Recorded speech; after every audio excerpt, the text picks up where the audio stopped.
ஓம் ஸ்ரீ சத்குரு சாய்நாதரின் திருவடிகள் போற்றி. Hi friends, இந்த நாள் உங்கள் அனைவருக்கும் இனிமை மிகுந்த நாளாக அமைந்திட இறைவனை வேண்டி வீடியோவுக்குள் அழைக்கிறேன். நாம் ஸ்ரீ சாயி சச்சரிதம் 32வது அத்தியாயம் சென்ற வீடியோவில் காடுகளில் குருவை தேடி சென்ற நால்வருள் ஒருவரான பாபா வனஜாரியின் உபசரிப்பில் மனம் மகிழ்ந்து அவனுடைய உண்மையான அன்பிற்கு கட்டுப்பட்டு அவன் தந்த உணவை உட்கொண்ட உடனேயே அற்புதமாக அவர் குருவை நேரில் கண்டதையும், பின் அவரே தன் தாயும் தந்தையும் மற்றும் எல்லா சொந்தங்களும் ஆவார், அவரே தன்னுடைய உயிர் என்று அவரை சரணாகதி அடைந்ததையும், அடுத்து ஒருபோதும் தன் பக்தர்கள் பட்டினி இருப்பதை விரும்பாத பாபா தன்னை தரிசிக்க வந்த திருமதி கோகலேவை தாதா பாட்டின் வீட்டிற்கு அனுப்பி பூரண போடியை செய்து அங்குள்ள குழந்தைகளுக்கு கொடுத்து அவளையும் உண்ண செய்ததையும், அடுத்து பாபா தான் சிறுவயதில் வேலை தேடி அலைந்தபோது இவர் திறமையை மெச்சி மற்றவர்களை விட இவருக்கு 2 பங்கு சம்பளம் அதிகமாக தந்தும் மற்றும் ஆடை, டர்பன், ஷேலா போன்றவற்றை தன் எஜமானர் கொடுத்து கௌரவித்ததையும், ஆனால் பாபா அதை எதையும் உபயோகிக்காமல் வைத்திருந்ததாகவும் அதற்கான காரணத்தையும் நமக்கு எடுத்துரைக்கிறார். அதாவது, மனிதன் தரும் எதுவும் நெடுநாள் இருப்பதில்லை, அது முழுமை உடையதும் இல்லை. ஆனால் தனது எஜமானரான கடவுள் தருவது கால முடிவு பரியந்தம் நிலைத்திருக்கிறது.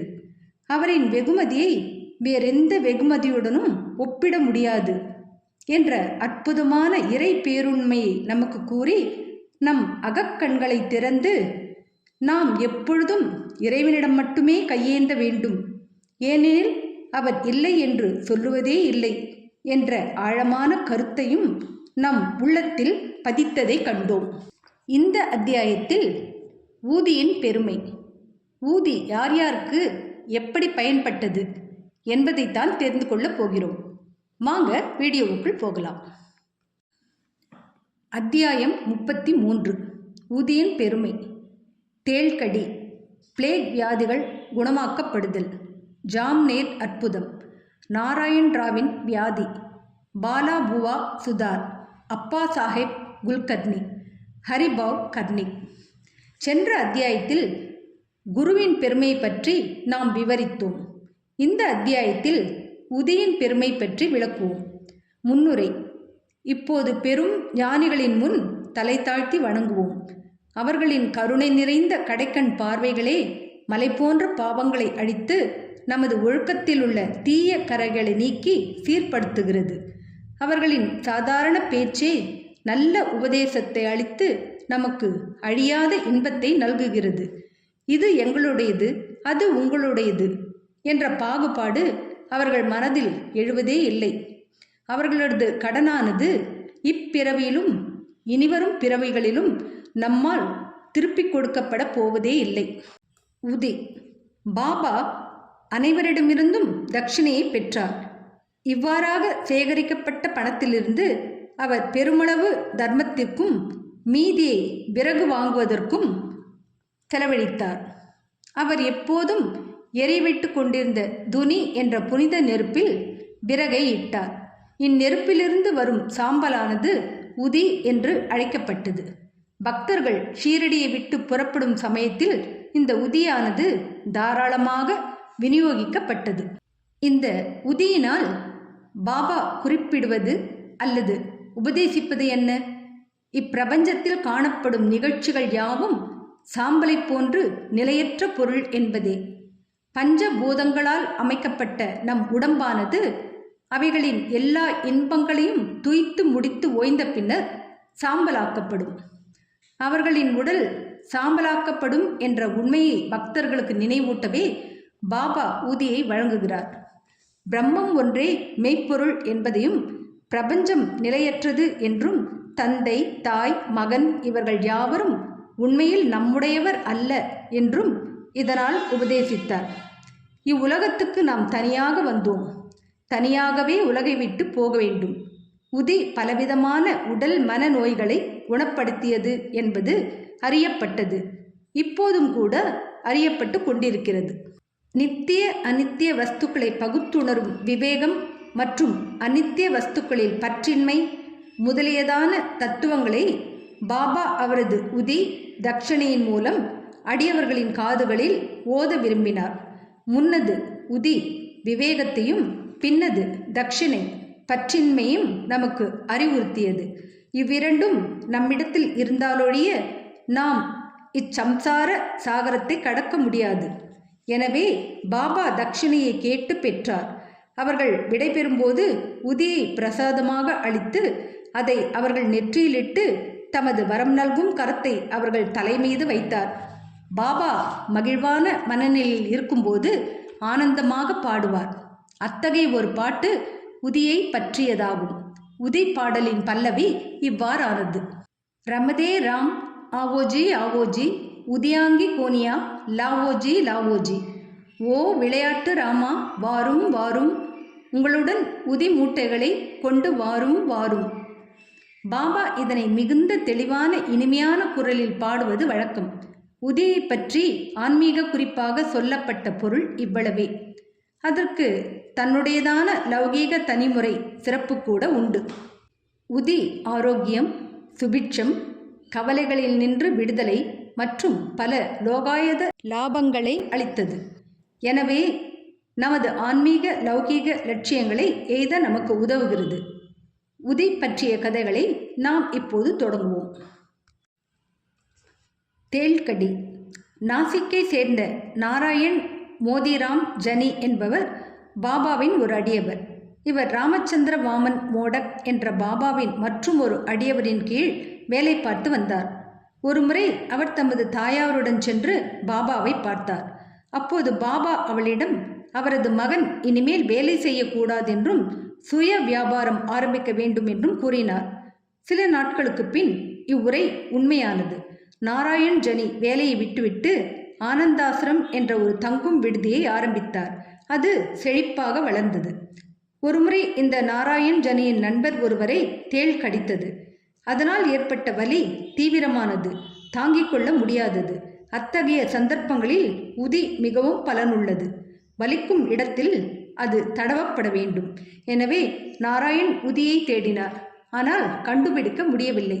பின்னர் அவர் பாபாவின் படத்தின் முன் நின்று பாபாவின் உதவியை வேண்டி அவர் நாமத்தை ஜெபித்து பாபாவின் படத்தின் முன்னால் புகைந்து கொண்டிருக்கும் ஊதுபத்தியின் சாம்பலிலிருந்து ஒரு சிட்டிக்கை எடுத்து அதை பாபாவின் உதியாக நினைத்து கொண்டு வலிக்கும் இடத்திலும் கடிவாயிலும் தடவினார்.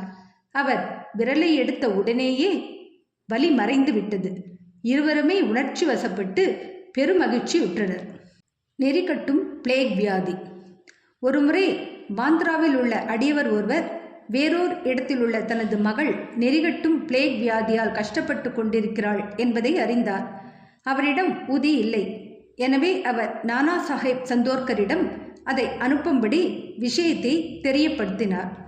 நானா சாஹேப் தனது மனைவியுடன் கல்யாணுக்கு பயணம் செய்து கொண்டிருந்த போது தானே ரயில் நிலையத்தருகில் உள்ள ஒரு சாலையில் இவ்விஷயத்தை கேள்விப்பட்டார். அப்போது அவரிடம் உதி இல்லை. எனவே அவர் தரையிலிருந்து கொஞ்சம் மண்ணை எடுத்து பாபாவை தியானம் செய்து அவரது உதியை தொழுது வேண்டிக் கொண்டு அருகில் இருந்த தனது மனைவியின் நெற்றியில் இட்டார். அடியவர் இவை எல்லாவற்றையும் கண்டார். பின்பு அவர் தமது மகள் வீட்டுக்கு சென்றபோது 3 நாட்களாக கஷ்டப்பட்டு கொண்டிருந்த தனது மகள் தானே ரயில் நிலையத்தருகில் நானா பாபாவை வேண்டிக் கொண்ட அதே சமயத்திலிருந்து குணமடையலானாள் என்பதை அறிந்து மிகவும் மகிழ்ச்சி அடைந்தார். ஜாம்நேர் அற்புதம். சுமாராக 1904-5 ஆண்டில் நானா சாஹேப் சந்தோர்கர் ஷீரடியிலிருந்து 100 மைல்களுக்கு அப்பால் உள்ள கான்தேஷ் ஜில்லாவில் உள்ள ஜாம்நேரின் மம்லதாராக இருந்தார். அவரது மகளான மைனாதாயி கருவுற்று பிரசவிக்க இருந்தாள். அவளது பிரசவம் மிகவும் கஷ்டமாகி 2-3 நாட்களாக பிரசவ வேதனையால் கஷ்டப்பட்டு கொண்டிருந்தாள். நானா சாஹேப் எல்லாவித பரிகாரங்களையும் செய்து முயற்சித்தும் பலனில்லை.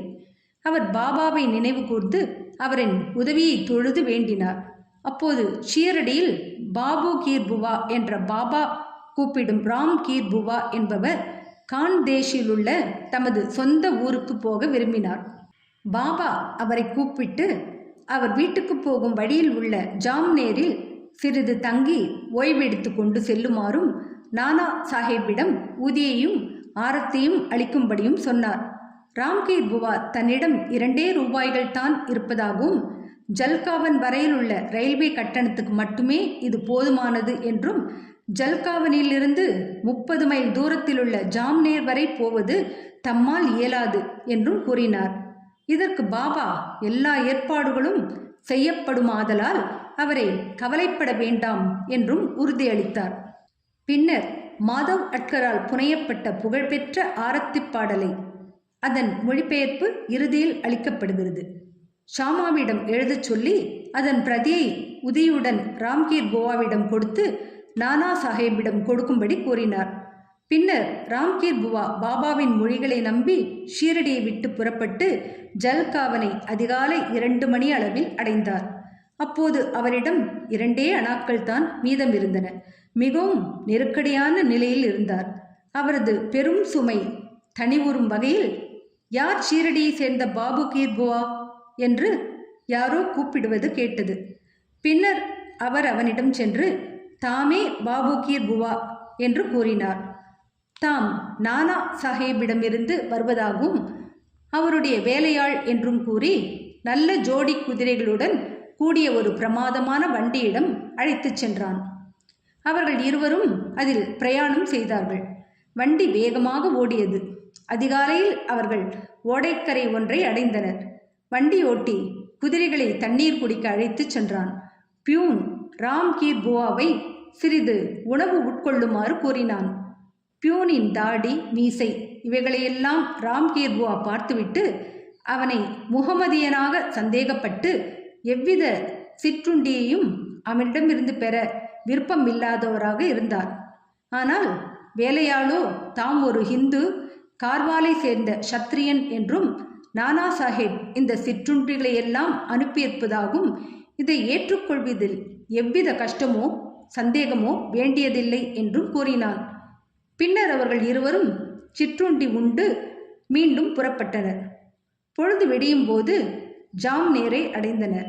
ராம்கீர் புவா சிறுநீர் கழிக்கச் சென்ற சில நிமிடங்களில் திரும்ப வந்தார். அப்போது குதிரை வண்டியையும் வண்டியோட்டியையும் காணாது பேச்சற்றவரானார். பின்னர் அருகிலுள்ள கச்சேரிக்கு சென்று விசாரித்து மம்லதார் வீட்டில் இருப்பதை அறிந்து கொண்டார். நானா சாஹேபின் வீட்டுக்கு சென்று தம்மை அறிமுகப்படுத்தி கொண்டு பாபாவின் ஊதியையும் ஆரத்தியையும் அளித்தார். இத்தருணத்தில் மைனா தாயின் விஷயம் மிக மிக தீவிரமடைந்து வீட்டிலிருந்தோர் அனைவரும் அவளை குறித்து ஆழ்ந்த கவலையுற்றனர். நானா சாஹேப் தனது மனைவியை அழைத்து உதியை தண்ணீரில் கரைத்து கொடுக்கும்படியும் ஆரத்தியை பாடும்படியும் கேட்டுக்கொண்டார். பாபாவின் உதவி உற்ற சமயத்தில் கிடைத்திருக்கின்றதென அவர் நினைத்தார். சில நிமிடங்களில் பிரசவம் பத்திரமாக ஆனது என்றும் கண்டம் கடந்து போய்விட்டது என்றும் பிரசவ அறையிலிருந்து செய்தி கிடைத்தது. ராம்கீர் புவா நானா சாஹேபிடம் பியூன், வண்டி, சிற்றுண்டி முதலியவைகளுக்காக நன்றி செலுத்திய போது நானா பெருமளவு ஆச்சரியப்பட்டார். ஏனெனில் அவர் ஸ்டேஷனுக்கு ஒருவரையும் அனுப்பவில்லை. ஷீரடியிலிருந்து எந்த ஆள் வருவதும் அவருக்கு தெரியாது. தானேவை சேர்ந்த திரு B.V. தேவ் என்னும் ஓய்வு பெற்ற மம்லதார் இதை பற்றி நானாவின் புதல்வனான பாபுராவ் சந்தோர்கரிடமும் ஷீரடியை சேர்ந்த ராம்கீர் புவாவிடமும் விசாரித்துவிட்டு தன்னை தானே திருப்திப்படுத்தி கொண்ட பின்பு சாய்லீலா சஞ்சிகையில் தொகுப்பு 13 எண் 11, 12 and 13 ஒரு பகுதி உரைநடையாகவும் ஒரு பகுதி கவிதையாகவும் கொண்ட கட்டுரை ஒன்றை எழுதியிருக்கிறார். சகோதரர் B.V. நரசிம்ம சுவாமியும் 1 மைனாதாயி, 2 பாபு சாஹிப் சந்தோர்கர், 3 ராம்கீர் புவா இவர்களிடமிருந்து 1/6/1936, 16/9/1936, 1/12/1936 ஆகிய தேதிகளிடப்பட்ட வாக்குமூலத்தை பெற்று அடியவர்களின் அனுபவங்கள் பகுதி 111 பதிப்பித்து இருக்கிறார். ராம்கீர் புவாவின் வாக்குமூலம் கீழ்வருமாறு. ஒரு நாள் பாபா என்னை அவரிடம் அழைத்து உதிப்பொட்டலம் ஒன்றையும் பாபாவின் ஆரத்தியின் பிரதி ஒன்றையும் கொடுத்தார். அச்சமயம் நான் கான்தேஷ் போக வேண்டியிருந்தது. பாபா என்னை ஜாம்னேர் போகும்படியும் ஆரத்தி பாடலையும் ஊதியையும் ஜாம்னேரில் நானா சாஹிப் சந்தோர்கரிடம் கொடுக்கும்படியும் கூறினார். என்னிடம் இருப்பதெல்லாம் ரூ. 2 என்றும் கோபர்காவனிலிருந்து ஜல்காவன் பின்னர் வண்டியில் ஜல்காவனிலிருந்து ஜாம்னேர் செல்வதற்கும் அது எங்கனம் போதும் என்று நான் அவரிடம் கேட்டேன்.